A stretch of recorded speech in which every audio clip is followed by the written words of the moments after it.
Number one key to being happy is learning how to appreciate everything you got, no matter what it is that you think people may think of you. If you want to be happy, you need to free yourself from the judgments of others.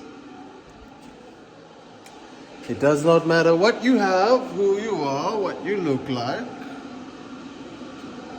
All that's getting in the way of you being happy, man. You need to take it easy. Breathe. And stop letting what you think other people want to see get in the way of who you are and what you have.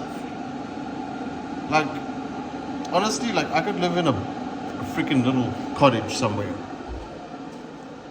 And if I was really far away from people and there weren't any of those judgments or anything, because like the thing is like if you have too little, you get judged. If you have too much, you get judged.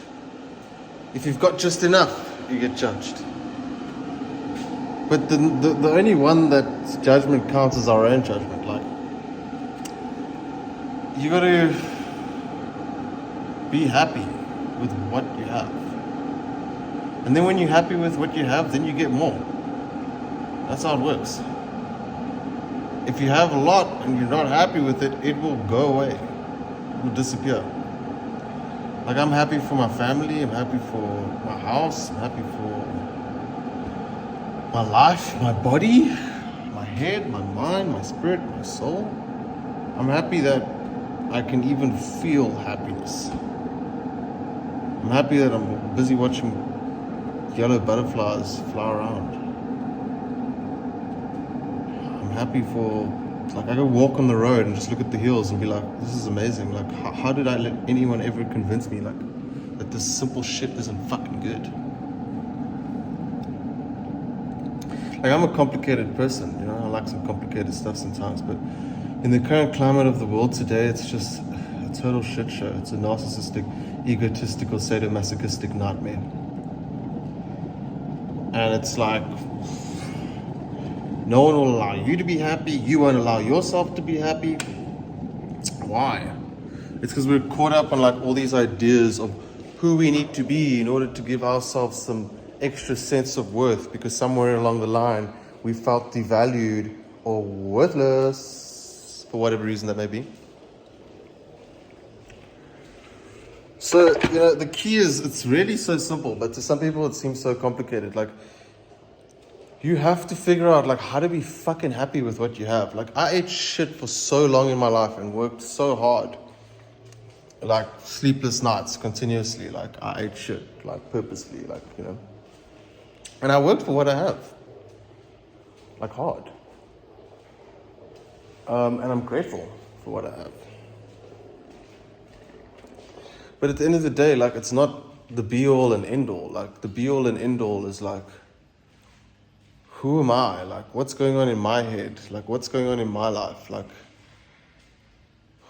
I don't have a reason to be up or to stay upset or to be upset. Like, yeah, we get upset sometimes. I get upset. But I just let those feelings go. I don't let them depress me. I mean, you know, you got to go through the motions. Sometimes you get depressed. Sometimes you get angry. Sometimes you get this. Sometimes you get that. But the more you like just fucking deal with it and just go with the flow of your own emotional rhythm and spirit, like the less you fight your own self, the less you fight whatever's going on inside of you. Like most of the time, like whatever's going on inside of us is like what gets in the way of us being truly who we're meant to be, which I simply quite believe is just happy. Like if you're happy, like good stuff keeps happening, you know? So, yeah, I wish for people to be happy. I wish for people to like not feel this need to think someone's judging them, you know? And everyone feels like that. I felt like that. Everyone's felt like that at some point in their life, where they assume or they don't assume that someone's like judging them. And then that gets to us. And it's like our self-worth then lays within the hands of like whoever it is we think is judging us. And then how it is we perceive them to judge us is how it is we begin to judge ourselves. And that stays. That can stay with you for a while. You know? Like, guys, you don't need to be anyone special. You don't need to do anything special in order to, like, feel special.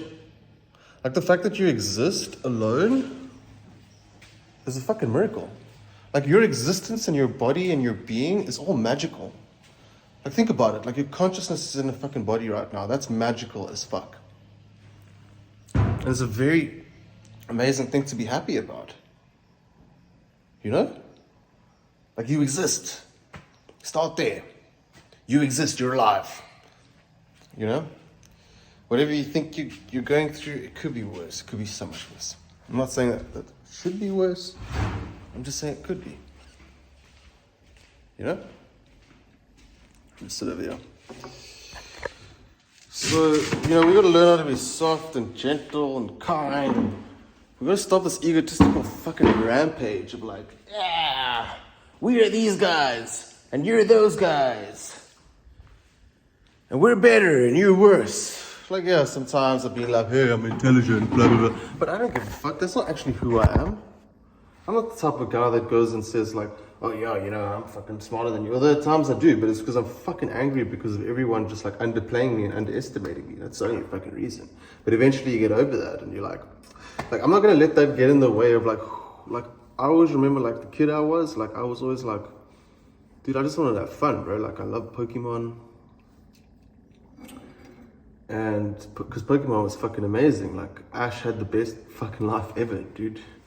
Like Ash, Misty, Brock, Professor Oak, like, dude, she was just happy, bro. Like, everyone in all of those Pokemon towns were just happy. And, like, you went around with your animal friends / Pokemon. And sure, Team Rocket was around, but I mean, like, you know, every now and again. But for the most part, like, everything was happy, man. Like, my childhood shows, especially Pokemon, were fucking amazing because, like, the biggest thing that stands out to me is, like, the humans and the animal, and I'm busy watching like an eagle fly. No, I got my little birds flying around. Like the animals and the humans, dude, were like happy and they got along and there was like a peace and balance, bro. Like I remember one time I was so fucking sad because of this world. I was so hypersensitive as a child.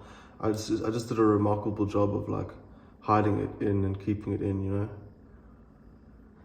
But I remember one day praying for like a Pokemon world, dude. Because like shit was like going south. I was so young.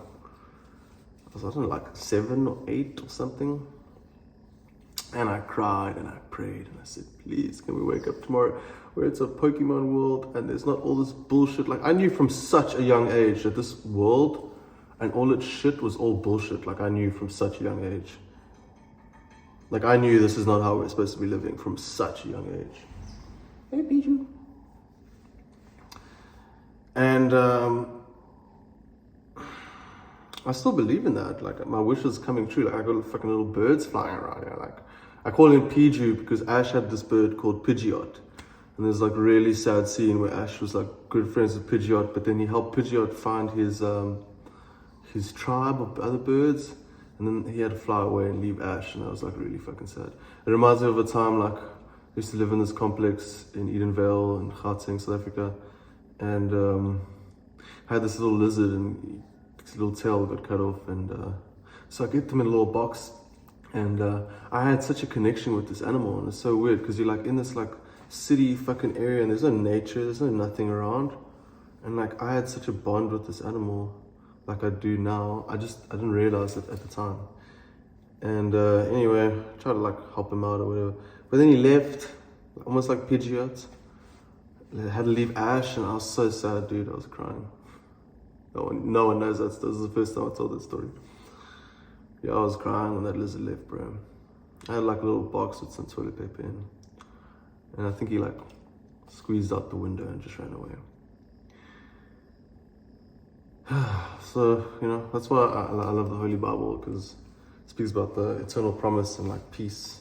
It even speaks about peace amongst the animals. You know, the lion will eat straw with the ox. You know, I know that's crazy for some people, but I think a big reason animals behave the way they do is because of humans and the energy we give off. So, you know, I want that Pokemon world. I believe in it totally.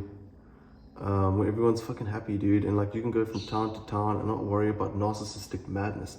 Like, dude, technology was literally the devil because it introduced like fucking narcissism to the max into the lives of people's hands. Like, there were good things about technology, but at this point it's just proved its redundancy. Like, I don't think technology is going to be around for much longer, at least not the technology we're using today. And I believe in a beautiful, better world. I've seen it in visions constantly. Like, I see visions all day. Like, if I close my eyes, I see visions. And I see it, and they're right. You know, I'm getting used to really learning that the shit that I'm seeing and picking up onto is correct. So I'm really happy about that, because all those years ago where I dreamt and I hoped, I was right, dude. Like, all these sort of like abilities and stuff I'm gaining now and whatever. Like, I was right, dude. I was right about mostly everything. I was right about like everything. And to many people I seem crazy and weird and like a weirdo or whatever. But the thing is like, if you're seeing like a path forward and everyone's going on all these other paths and you know that's the path because your spirit's like telling you like, you gotta go there, dude. Like, I gotta go there, bro. Like, if people are gonna freaking persecute me or whatever for the path I'm walking on, like, then they're not meant to be on that path. Like, you know. So I hope this message helps you realize, like, you got to work with your spirit, work with God, and you got to stay on your path, and you got to move on your path. And you can't let anyone get in the way of, can't let anyone, including yourself, underplay that. Like, we all have a purpose, you know. Some hear the call, many don't. World's changing. I predicted so much with this world. I'm done predicting stuff though. I'm done. I keep my predictions to myself unless a prediction comes out here or there. But for the most part, it's like, I don't even want to calculate any more shit. Like, I know what's going to happen, something really fucking beautiful to me in the world. And I've seen it for years. And now I'm just seeing it every day. It's weird. And everything I've ever seen or felt was right. So I learned as soon as I could to trust my feelings, because my feelings, like, and I'm not talking about fear-based feelings, I'm talking about like higher spiritual feelings, right? That you gotta learn to tap into, like high level intuition, divine intuition, DI. And it works. And it works so well for me that I trust my feelings and my intuition like there's no tomorrow. If my intuition tells me something, I do it. It's like God giving me a message through me, you know. And because of that, I feel so much more relaxed. I used to be very anxious, very hectic. Last year, yeah, because last year shit went fucking crazy. But I got out of it and I gained a tremendous amount of clarity. So I'm happy about that. Anyway, just find simple shit to be happy about. Like, seriously, it's not that difficult. Like, dude, just your family, just your house, just being able to like lie in a fucking bed and feel like cozy and warm and cuddly. Like, those feelings are great and they should never be underestimated. And those are the feelings that keep me going. Like those small little moments of just like joy. Although the more you focus on them, the more those moments increase and increase and increase. Till eventually, like, there's no more pain, there's no more suffering. Your mind's clear, it's not hurt anymore, no more negativity. No more fear-based propaganda in your own mind. So yeah, if you want to be happy, like, keep working on it. Don't stop, don't give up. No matter how hard it is, no matter how far down you go. Like, I went far down, dude. I went into fucking hell itself, you know. But I never gave up, and thank goodness, for good reason. Anyway, if you like this video, like, subscribe, Patreon.